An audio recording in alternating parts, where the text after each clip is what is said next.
Did you know that some routine checkups after age 70 might actually do more harm than good?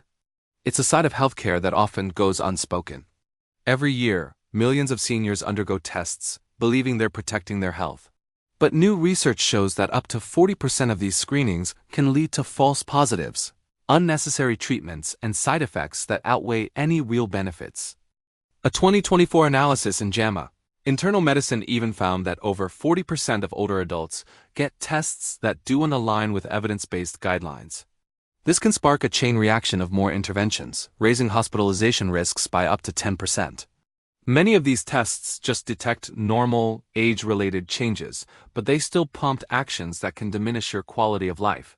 Today, we're exploring 5 checkups you might want to reconsider after 70, backed by top medical organizations. We'll look at why they seem helpful on the surface but could quietly impact your well-being.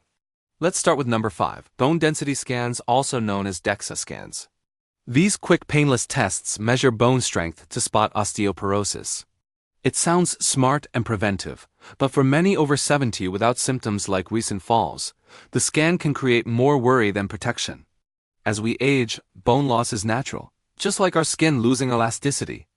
A DEXA scan often shows reduced density, even when it's not severe enough to need treatment.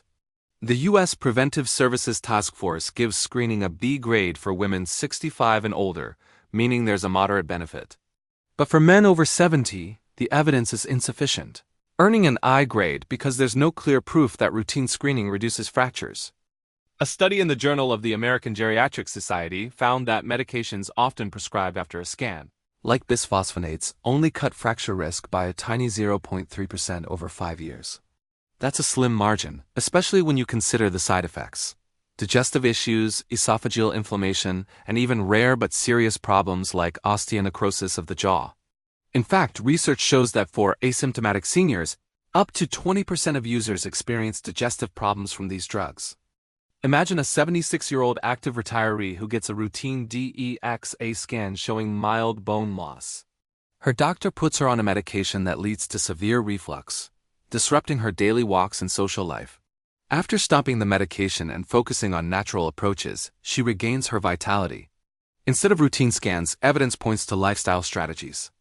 Weight-bearing exercises like walking, combined with vitamin D and calcium from foods like leafy greens or sardines, can reduce fracture rates by over 20% without the risks. Unless you have specific risk factors, it might be wiser to build bone health through healthy habits rather than numbers on a screen. Moving on to number 4, brain MRs for mild memory loss. It's common to notice occasional forgetfulness after 70, and the instinct is to seek reassurance with an MRI. These scans provide detailed images of the brain to rule out serious issues. However, for mild cognitive concerns without alarming symptoms, these scans often reveal changes that are just a normal part of aging. This can lead to unnecessary alarm and more testing. A review in Neurology Today found that in adults aged 70 to 85 with mild complaints, 86% of MRIs showed abnormalities like white matter spots or slight shrinkage, but only 3% pointed to a treatable cause. This means the vast majority face the emotional burden of hearing something is wrong when it's not clinically significant. This can trigger a chain of risky follow-up procedures like spinal taps or biopsies. Research from JAMA Neurology highlights that these incidentalomas or incidental findings can heighten anxiety. Patients might even limit activities like driving out of fear, which ironically worsens isolation and cognitive health. The brain naturally atrophies at about 0.5% per year after 70, making some changes expected, not pathological. For example, a sharp 74-year-old worries about minor memory lapses, gets an MRI showing white matter changes, and spirals into a panic thinking it's dementia. He withdraws socially, only for cognitive tests to later confirm his brain function is normal.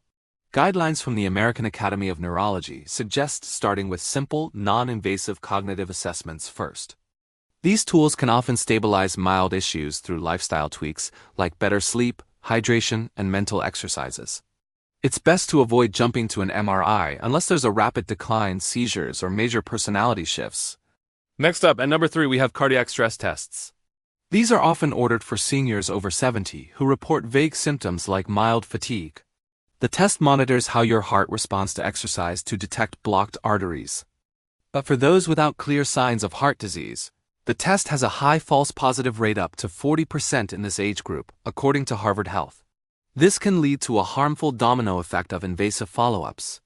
A study in JAMA Cardiology found that more than half of stents placed after a stress test referral offered no survival or quality of life improvement. Yet, they exposed patients to risks like bleeding, kidney damage from contrast dyes, or long hospital stays. In older patients, factors like reduced mobility can inflate inaccuracies. This means many undergo invasive procedures for abnormalities that aren't truly a problem. Picture a 75-year-old active walker who mentions fatigue on hills. A stress test gives unclear results, leading to catheterization and a stent for minor narrowing. A reaction to the dye causes kidney issues and weeks of recovery. It turns out, the fatigue was just from dehydration, not heart disease. The safer approach? Start with a resting EKG to check heart rhythm or a coronary artery calcium scan, which uses low radiation to assess plaque without the stress. It is best to skip routine stress tests without classic heart disease symptoms to prevent escalating care that doesn't actually improve your health. Now for number 2, colonoscopies.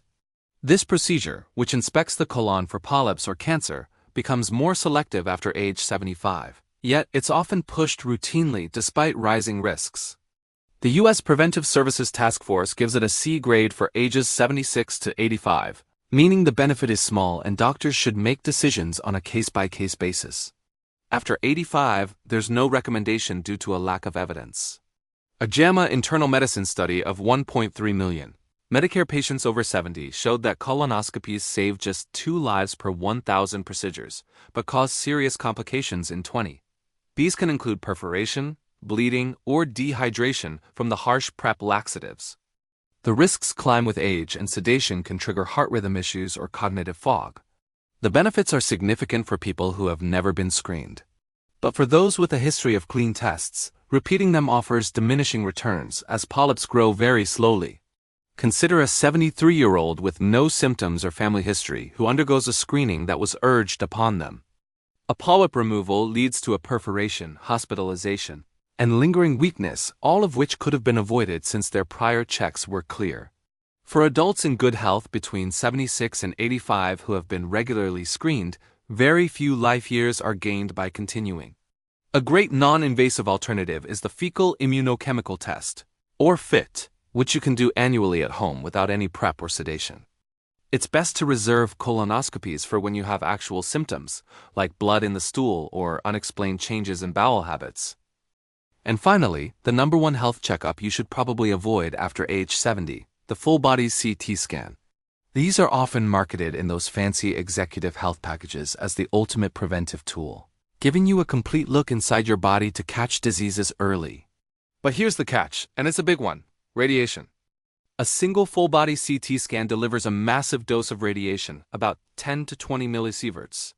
To put that in perspective, that's like getting 500 chest x-rays all at once. An upcoming study in JAMA Internal Medicine for 2025 projects that these scans could be responsible for 5% of all cancers in the U.S. annually. Based on the 93 million scans done in 2023, that could lead to over 103,000 lifetime cancer cases. For seniors over 70, this risk is even more pronounced. Over a lifetime, the damage from radiation accumulates in your DNA, and with each scan, the risk of developing cancers of the lung, colon, bladder, or even leukemia goes up. In fact, scans of the abdomen and pelvis alone are projected to contribute to 37% of these new cancers. So does the benefit outweigh this serious risk? Well, there's actually no solid evidence that these general screening scans improve survival rates for people without symptoms. The American College of Radiology itself states this. What they are good at is finding incidentallomas, harmless little abnormalities that show up in somewhere between 1 and 11% of scans. Finding one of these incidentallomas often triggers a cascade of more tests, like biopsies or even surgeries, each carrying its own risks. For example, a needle biopsy of the lung can lead to a collapsed lung. Imagine this scenario: an 80-year-old who feels perfectly fine gets a full-body scan. It spots a tiny, insignificant nodule on their lung. This leads to a PET scan, then a biopsy, which unfortunately causes a partial lung collapse. After all that, the nodule turns out to be completely benign. The whole ordeal takes months to recover from, stealing precious quality of life. While an NIH report notes that radiation doses from scans may have slightly decreased over time, the overall cancer risk from them is still comparable to major risk factors like obesity or alcohol consumption. That's why current guidelines strongly advise against using full-body CT scans for asymptomatic screening. The potential for harm is significant, while the proof of benefit is just not there. The smarter approach is targeted imaging, but only when you have specific symptoms, like unexplained weight loss or persistent pain. True prevention is more about listening to your body and opting for selective checks when needed. So, as we wrap up our list of 5 checkups to reconsider, it's clear that while modern medicine is powerful, it comes with important caveats. Especially after 70, sometimes less is truly more when it comes to preserving your well-being and quality of life. Always ask questions about the next steps. If the outcome of a test is uncertain or the risks seem to outweigh the potential rewards, it's okay to pause and explore other options with your doctor. Ultimately, real health isn't found in a scanner. It's built through daily habits like staying active, eating well, getting enough rest, and having informed, open conversations with your healthcare provider. What are your thoughts on this? Have you ever had an experience with medical testing that made you question things? Share your story in the comments below. It's a conversation that's definitely worth having. Thanks for watching, and don't forget to like and subscribe for more content that helps you live healthier and smarter.